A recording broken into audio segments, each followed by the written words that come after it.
हमारे साथ एक ऐसी स्टोरी मौजूद है जिसे हम कहेंगे मोटिवेशनल स्टोरी कह लें कि उस लड़की ने अब तक public service commission, federal public service commission और जो है एनटीएस, उसमें 35 पेपर्स दे के अब तक सारे वो क्लियर किए हैं। ये एक ऐसी मुनफरिद स्टोरी है क्योंकि आज तक कभी किसी ने इस तरह लगातार इतने पेपर क्लियर नहीं किए।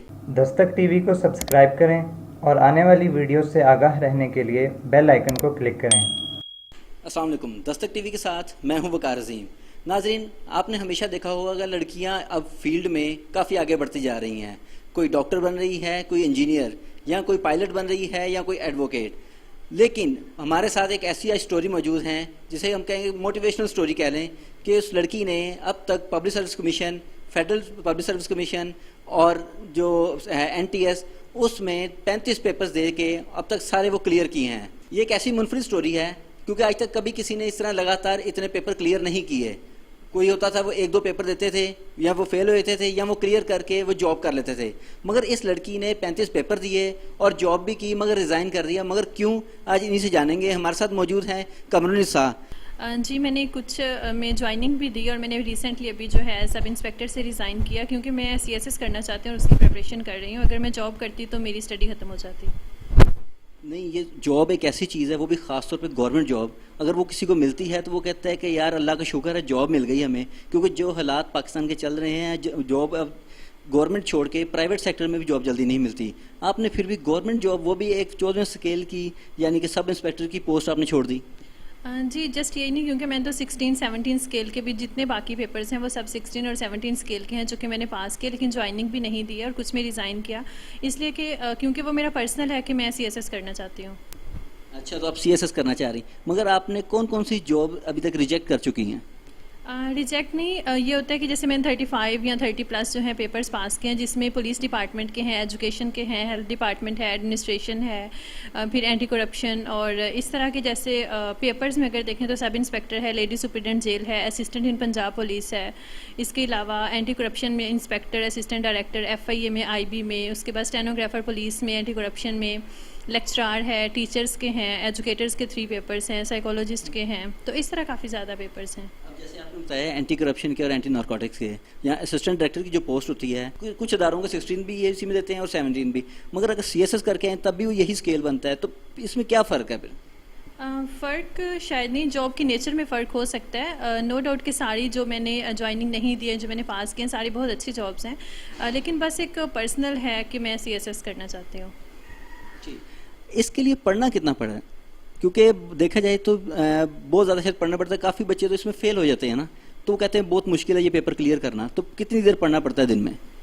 ये हर किसी का अपना होता है। अगर तो आपके बेसिक्स बने हुए हैं, ठीक है, कि आपका जनरल नॉलेज स्ट्रॉन्ग है और आपके बाकी सब्जेक्ट अगर आपने, क्योंकि ग्रेजुएशन के बाद आप ये एग्ज़ाम्स दे सकते हैं, तो अगर आपकी ग्रेजुएशन लेवल तक आपकी अच्छी स्टडी है, आपको सारा कुछ मतलब बेसिक्स आपके हैं, तो उसके बाद आपको मुझे नहीं लगता, क्योंकि वही सारी चीज़ें होती हैं, तो आपको रिवाइज़ करने में 1 मंथ लग जाता है। अगर आप काफ़ी टेस्ट पहले क्लियर कर चुके हैं, जैसे पहले मुझे 2 मंथ लगे थे बेसिक्स बनाने में, उसके बाद फिर 1 मंथ लगना स्टार्ट हुआ। अब तो ऐसे होता है कि जैसे 3-4 दिन, क्योंकि मैंने जो ज़्यादा लोग हैं जो रिलाई करते हैं वो पास पेपर्स पे करते हैं, और अगर हम मार्केट से पास पेपर्स लेते हैं ना तो उन्हें बहुत सारे फेक होते हैं। ऊपर बस पोस्ट का नाम लिखा होता है, नीचे उन्होंने खुद से क्वेश्चंस दिए होते हैं, तो वो बस वहीं तक करते हैं। पास पेपर तो फिर मैंने क्या किया, उन सबको जो भी मैंने पेपर्स दिए या बाकी जगह से सबको एक इकट्ठे करके एक अपनी ऐप बनाई है, 1 पेपर एक्सपर्ट के नाम से, तो उसमें सारा डाटा मौजूद है। तो इसलिए मुझे बस 1-2 दिन लगते हैं रिवाइज़ करके, तो पेपर पास हो जाता है। यानी कि आप ऐप डेवलपर भी हैं? जी, मैं और भाई हम लोग डिजिटल पाकिस्तान के लिए काम कर रहे हैं, तो हमने तकरीबन 10-12 एप्लीकेशंस बनाई हुई हैं। आपकी क्वालिफिकेशन क्या है? मेरी मास्टर्स है। अच्छा, मास्टर्स किया हुआ है आपने। अब देखें, आपने 35 पेपर दिए हैं, यानी कि 35 पेपर कुछ छोटी बात नहीं होती। ये कम से कम भी 2-3 साल लग जाते इसमें, मगर आपकी एज तो अभी बहुत कम लग रही है। पेपर ये जो होता है ना पीपीएससी का, हर मतलब वीकेंड पे, हर संडे पे जो इनकी न्यू जॉब्स आ रही होती हैं, तो ये मतलब हर वीक पे आ रहे होते हैं, तो आप अप्लाई करते हो और कुछ दिन के बाद आप, अभी कोविड की वजह से ज़्यादा डिले हो रहे हैं पेपर्स, नहीं तो ये होता है कि जल्दी हो जाते हैं, रिजल्ट भी उसी वीक में आपका आ जाता है। लड़कियां तो होती हैं घर में कि घर वाले कहते हैं कई दफ़ा कि उठो ये काम करो, या मेरी खाना बनाओ, सफाई करने वाली होती है, तो क्या आपके घर वाले आपको सपोर्ट करते हैं सिर्फ पढ़ने के लिए कि आप सिर्फ पढ़ो, हम काम खुद कर लेंगे? जी, घर वाले जो हैं उनको सिर्फ उनका एक ही मिशन है कि हम लोग पढ़ें, कुछ करें, पाकिस्तान का नाम जो है वो एक दुनिया में रोशन करें। और उनका नाम भी तो ये है कि मेरे अब्बू टीचर थे, तो उन्होंने शुरू से ही हम पे बहुत ज़्यादा स्टडीज़ पे मेहनत की है। इवन हमारी ईद नहीं होती थी, अबू ईद के दिन भी हमें पढ़ाते थे, बहुत ज़्यादा पनिशमेंट्स मिलती थी। फिर इसके अलावा मतलब हमारे बेसिक्स जो हैं मेनली जो मेरे हैं वो अब्बू ने स्ट्रॉन्ग किए हुए हैं कि मतलब जितने भी इंग्लिश के टेंसेस और सारा जनरल नॉलेज वगैरह होता है। जब मैं 5 ईयर की थी तो तब अब्बू मेरा कॉम्पिटिशन्स करवाते थे, क्विज़ेज़ जो उस टाइम के ग्रेजुएशन के लोग होते थे, तो बेसिक सारे बने हुए थे। तो अब फिर ये चीज़ें मुझे ईजी रहती हैं। अभी अगर आप स्टूडेंट्स को टिप्स देना चाहें जो ये पेपर देना चाह रहे हैं या देने वाले हैं, जिन्होंने अप्लाई किया हुआ है, उनको क्या टिप्स देंगी कि वो किस तरह तैयारी करें और किस तरह वो पेपर को अपने पास कर सकते हैं और अच्छे नंबर ले सकते हैं?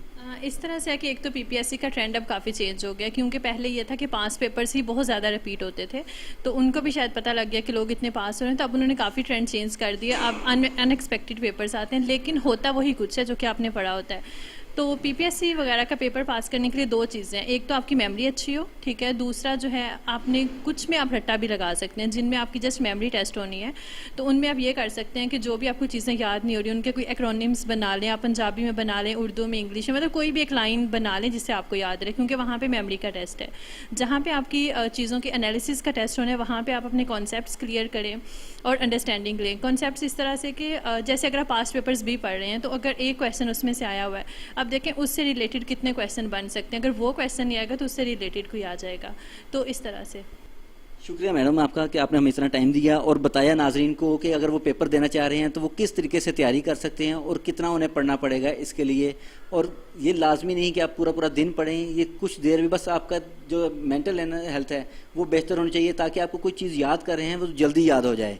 नाज़रीन, आपने देखा कि कैसे कम्युनिस्तान ने इतने सारे पेपर्स क्लियर करें। ये एक पाकिस्तानी लड़कियों के लिए मोटिवेशनल स्टोरी है, क्योंकि कई लड़कियां ऐसा है कि वो कहती हैं कि जी हम आगे नहीं पढ़ सकते, अब हमें क्योंकि घर संभालना है, शादी करनी है, बच्चे संभालने होते हैं, तो हमें क्या फ़ायदा हम आगे इतना ज़्यादा पढ़ें या आगे जॉब करें। ये उनके लिए एक बहुत बड़ी मिसाल है। नाज़रीन, इस तरह के वीडियोज़ के साथ हम फिर हाजिर होंगे, तब तक के लिए अल्लाह हाफिज़।